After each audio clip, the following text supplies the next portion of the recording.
déclaré fils de Dieu avec puissance selon l'esprit de sainteté par sa résurrection d'entre les morts, Romains 1,4.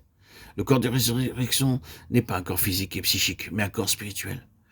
C'est la consommation de la vie spirituelle, c'est ce que Paul exprime quand il dit « Ceux qu'il a connus d'avance, il les a aussi prédestinés à être conformes à l'image de son Fils, afin que celui-ci soit le premier-né de plusieurs frères. » Romains 8, 29. Et ce passage suit la création attend avec un ardent désir que le Fils de Dieu soit révélé, non seulement elle, mais nous qui avons reçu les prémices de l'Esprit. Nous soupirons nous aussi en nous-mêmes, attendant l'adoption, la majorité, la rédemption de notre corps. Romains 8, 19 et 23.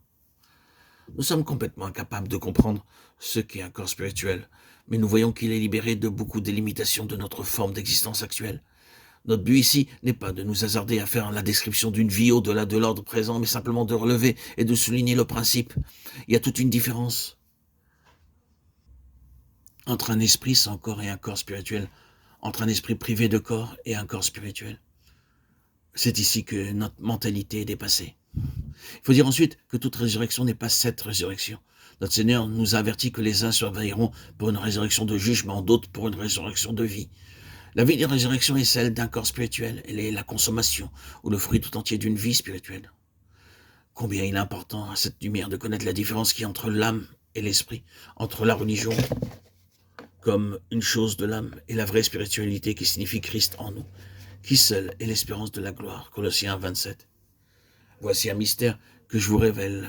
Nous ne mourrons pas tous, mais tous nous serons changés. 1 Corinthiens 15, 51. C'est en vérité un mystère qu'un corps physique puisse exister sans tous les traits de ce système sanguin. Mais il nous est dit qu'il en est ainsi, et certaines autres déclarations faites à cet égard montrent qu'il en est ainsi. Par exemple, ceux qui ont été jugés dignes d'avoir part au siècle à venir et à la résurrection des morts ne se marient pas et ne sont pas donnés en mariage. Luc 20, 35. Cela met de côté, dans une grande mesure, la question de l'âme et du corps. Toute la puissance procréatrice et le système procréateur lié à cet ordre de vie auront cessé. Mais nous avons vu que l'esprit a ses propres facultés et ses fonctions propres pour connaître et pour agir, pour nourrir et fortifier. Une chose est très évidente, c'est que Satan est la résurrection. Il a cherché à la cacher en répandant de faux bruits au sujet de la résurrection de Christ. Le seul témoignage et l'attestation souveraine de Dieu, c'est la résurrection. La note suprême dans la proclamation apostolique, c'était Dieu l'a ressuscité, acte 2, 24.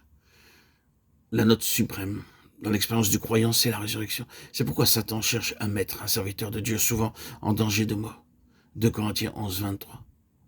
Et il nous faut prononcer en nous-mêmes notre arrêt de mort, voulant mettre notre confiance en Dieu, qui ressuscite les morts. 2 Corinthiens 1, 9. Ce n'est évidemment pas en cela que l'âme se réjouit. Elle préfère les succès, les victoires, le progrès, la réputation, la renommée, selon l'appréciation humaine. Mais la puissance suprême, selon la mesure des cieux, c'est la résurrection de Christ. C'est pourquoi Paul s'écrira le connaître lui et la puissance de sa résurrection, Philippiens 3, 10. La communion de ses souffrances et être rendu conforme à lui en sa mort, c'est là la plateforme sur laquelle cette puissance suprême est démontée et démontrée. Mais il faut un homme spirituel pour voir cela, et encore plus pour la désirer.